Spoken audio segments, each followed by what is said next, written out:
O Velho Strigoi, por L.A. Slutsarski. O domínio romeno era regido por um antigo Strigoi chamado Drácula. Alguns diziam que ele havia surgido séculos atrás, mas ninguém sabia ao certo. Sua forma de governar era rígida e cruel, e muitos o temiam, até mesmo os de sua própria estirpe. Eu, particularmente, não tinha boas recordações de nosso primeiro contato, pois minha mente fora invadida por sua curiosidade, e tive toda a minha existência despida por ele em poucas noites. No fim, ele acabou me tornando uma de suas progênies. A Romênia era subdividida em territórios menores, que estavam sob a chancela de sua prole. Cada um deles reinava como verdadeiros príncipes das trevas. Abyssílite era um deles, o mais ambicioso de todos, e não media esforços para obter o que desejava. Há algum tempo, o mestre tinha ciência de seu envolvimento com um grupo de mortais chamado Vrolas, que desejava livrar o país da influência vampírica. Certamente, o suposto acordo o colocaria no lugar de seu progenitor, mas aquilo ainda era incerto. A única certeza era o ataque que estava na iminência de ocorrer. A noite encobriu a região e a lua resplandecia impiedosa sobre o castelo de Drácula, que estava protegido por seus servos e todos estavam equipados e preparados para o combate. Senhor, eles se aproximam, afirmei retoricamente prostrado à sua frente com um dos joelhos no chão. Sim, mas não faremos nada no momento, respondeu com apatia, enquanto passava por mim. O seu manto esvoaçava. Por apenas um momento me ressenti com a situação. Suas palavras eram vazias, seus olhos tinham um tom profundamente opaco e sua face pálida demonstrava indiferença. E quanto a Abyssílite? Perguntei esperançoso de que seu fim fosse anunciado. Não faça perguntas para as quais já possuis resposta. Seu talento em ouvir os pensamentos alheios me impressionava. Ou talvez aquilo fosse simplesmente óbvio. Ele foi em direção a uma porta que dava acesso à escadaria da torre mestre do castelo, fazendo sinal para que o acompanhasse. Do alto era possível observar a entrada do castelo e o caminho que conduzia até a cidade na base da colina. A uma distância moderada era possível observar inúmeros focos de luz se aproximando, como uma serpente delineando seu percurso. Então, ele apontou para um objeto ao lado, coberto por um pano, cujo formato identifiquei inicialmente como sendo uma caixa. Ao descobri-la, avistei uma gaiola que abrigava vários corvos. Para que isto? Perguntei surpreso. Despache-os, ordenou de forma fria. Um para cada membro de minha prole, exceto a Abyssílite, concluiu. Não havia percebido que o número de pássaros correspondia à quantidade total de sua prole.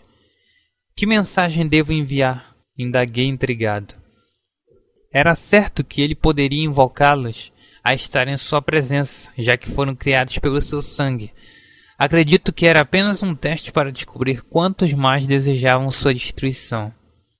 Eles deverão vir a mim assim que os Vrolas forem dispersos. Esta é a mensagem. Respondeu ironicamente. Eu hesitei, pois não entendi se ele tinha certeza da vitória ou se possuía faculdades para prever aquilo. Não questionei suas intenções e instruí cada um dos 4 corvos qual direção tomar e transmiti a mensagem que deveriam conduzir. Quando terminei, ele mirou-me apático e disse: Tu deves partir em breve. Eu estava desconcertado, mas não o questionei, apenas consenti com a cabeça. Repentinamente, ambos pressentimos algo. Voltamos nossa atenção na direção sempre luminosa e bem mais à frente dela, algo vinha em disparada. Agucei minha visão a fim de visualizar melhor, e pude observar cães ferozes avançando rapidamente. Não eram cães comuns. Seu tamanho e sua agilidade eram superiores ao normal. Devemos ordenar que os portões sejam lacrados, eu disse a ele enquanto gesticulava nervoso. Ele apenas meneou a cabeça, indicando que aquilo não deveria ser feito. Durante alguns instantes, permaneci imóvel ao seu lado. Absilit divagou enquanto encarava com jubilo o cenário diante de si. Se eles desejam entrar, então o farão, afirmou duramente, propenso a não se opor ao inevitável.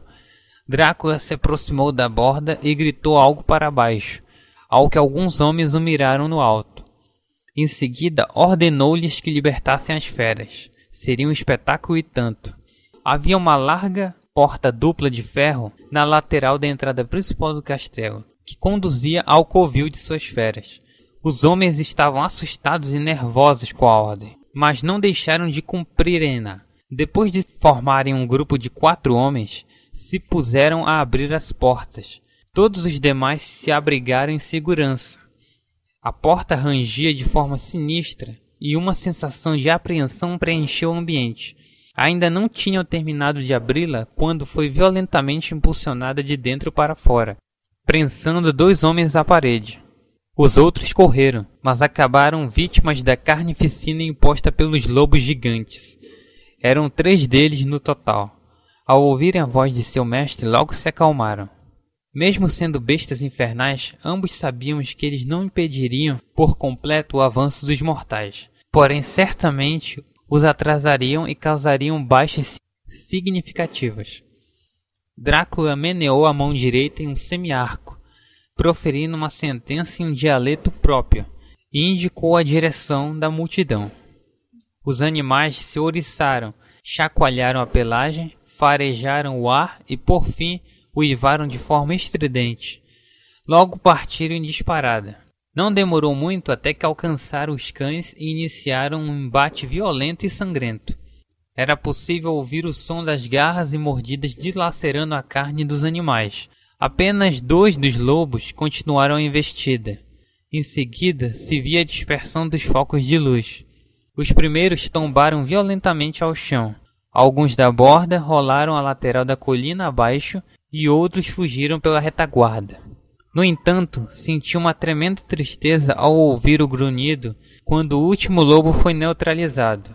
A serpente, agora refeita, embora desfalcada, subia novamente a colina. Vamos aguardar, disse Drácula dirigindo-se para a escadaria. Logo o grupamento restante dos mortais estaria em frente ao portão principal, o qual permanecia aberto como se os convidasse a entrar. Enquanto descíamos, eu pensava a respeito de minha partida, e não encontrava motivo para tal, principalmente em meio a um acontecimento decisivo. Não creio que eles serão barrados pelos servos, impus a ele quando atingimos a câmara, mas meu alerta foi ignorado. Ele seguiu para o trono e se acomodou confortavelmente. A espera me causava certa angústia.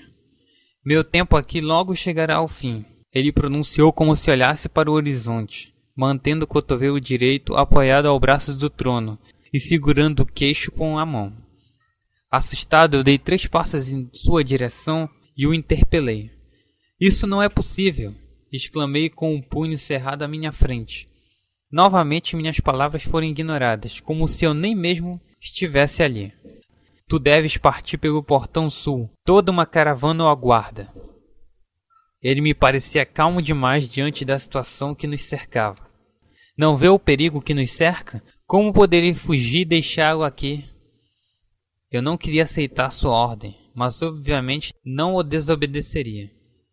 Não vejo perigo algum. Tu o vê porque tens medo. Se aquilo não fosse verdade, certamente teria prolongado minha argumentação. Ele estava certo. Eu não percebi que minha apreensão na verdade se tratava de um medo desconhecido. Talvez pelo fato de ver a suposta ruína de seu reinado, ou talvez por perder o posto com o qual ele havia me agraciado. Pois bem, consenti esmorecido. Naquele momento, o combate armado teve início. O som de espadas se chocando e os gritos eram inconfundíveis. Parta com a caravana e siga direto para a Bretanha. Estabeleça um refúgio em sua capital. Muito em breve me unirei a ti.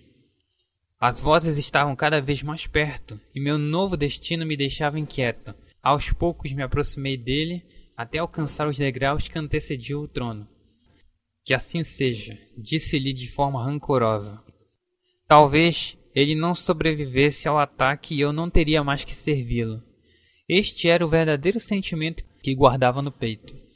Apesar de tudo que recebi, me sentia apenas como mais um servo, uma cria bastarda a seu favor. Eu o encarava com rancor, independentemente do que eu tivesse em mente. Seguiria sua ordem. Então percebi que deveria tê-lo prontamente obedecido, mas me prendi em meus pensamentos além do necessário. O ritmo desordenado dos mortais subindo a escadaria atraiu nossa atenção. Em instantes estávamos cercados em um semicírculo por 4 deles. Estavam protegidos por um corsolete de couro e portavam balestras forjadas a ferro. Eu continuava em frente aos degraus do trono e já teria avançado se meu corpo tivesse me obedecido. Mas algo me impedia de avançar. Observei por cima dos meus ombros que o Strigoi mantinha a palma da mão apontada para mim. Não, disse Drácula em minha mente. Abyssalith foi destruído. Eles o traíram. Depois de ouvir aquilo, uma sensação conhecida despertou em mim. Abyssalith não significava nada para mim, mas ao mesmo tempo me ressenti por sua morte. A ira me fortaleceu e ele teve que aumentar sua força psíquica a fim de me manter paralisado. Disparem contra a criatura que está no trono, gritou aquele que parecia ser o líder. Todos dispararam contra Drácula, mas nenhum quadradelo o atingiu, pois ele me suspendeu no ar em sua frente. Por consequência, servi de escudo contra o ataque. Os ferimentos me fizeram perder parcialmente a consciência e eu beirava um violento frenesi. Em seguida fui arremessado de encontro ao líder Vrolas. Durante meu breve voo, transformei-me em lobo, caindo sobre ele com uma fúria implacável. Ligeiramente desorientados, enquanto me observavam destroçar o homem, não perceberam que Drácula havia se levantado e invocava um de seus poderes sombrios. Então se colocaram rapidamente a recarregar as armas. Um me acertou o flanco, então desabei quase morto, assim como minha presa. Ferido, eu reassumi minha forma humana involuntariamente. Os outros acertaram Drácula diretamente no peito, mas mesmo ferido foi capaz de manter a concentração. Em instantes, os olhos dos velhos Strigoi ardiam em um tom vermelho sinistro. Com agilidade, ele apontou a mão para cada um dos mortais e os sentenciou à morte. Aos poucos, eles gemiam e se contorciam. O sangue lhe escapava e escorria por todo o corpo, indo na direção de Drácula, que o consumia através da pele. Assim que perderam o rubor, empalidecendo até secarem, caíram no chão. Eu agonizava largado em um canto, e sabia que não conseguiria me recuperar sem sua ajuda. No entanto, eu depositava uma frágil esperança em uma criatura que não vislumbrava outra coisa a não ser seu próprio ego e bem-estar. Mas eu também era assim. Aprendi com ele. A caravana o aguardava, mas preferiste perder tempo, disse ele com indiferença enquanto olhava-me de soslaio. Este era o fim de seu reinado, mas para mim era o fim de tudo. Em seguida ele se retirou elegantemente e abandonou-me ao alento da morte final. Sobre o autor. O autor Luiz Augusto Slutsarski, que assina seus contos com o pseudônimo L.A. Slutsarski, nasceu em 1981. É paranaense e reside na cidade de Cascavel, Paraná. Começou a escrever histórias do gênero fantástico em 2012. Já participou de algumas antologias. São elas: Versos Vampíricos, Piratas, Senhores das Águas Sombrias, Caminhos do Medo, volume 2, Moedas para o Barqueiro, volume 3 e Histórias Envenenadas, volume 2. Para saber mais sobre o autor, visite os blogs da Digital Rio, Contos Sobrenaturais e Radiola Literária. Endereço: contossobrenaturasdigitalrio.blogspot.com.br e radiolaliterária.blogspot.com.br. Narração de William Gonçalves. Esse conto faz parte da antologia em audiobook Drácula Eternamente, organizada por Anne Lucardi. Drácula Eternamente é uma realização da Rádio Digital Rio.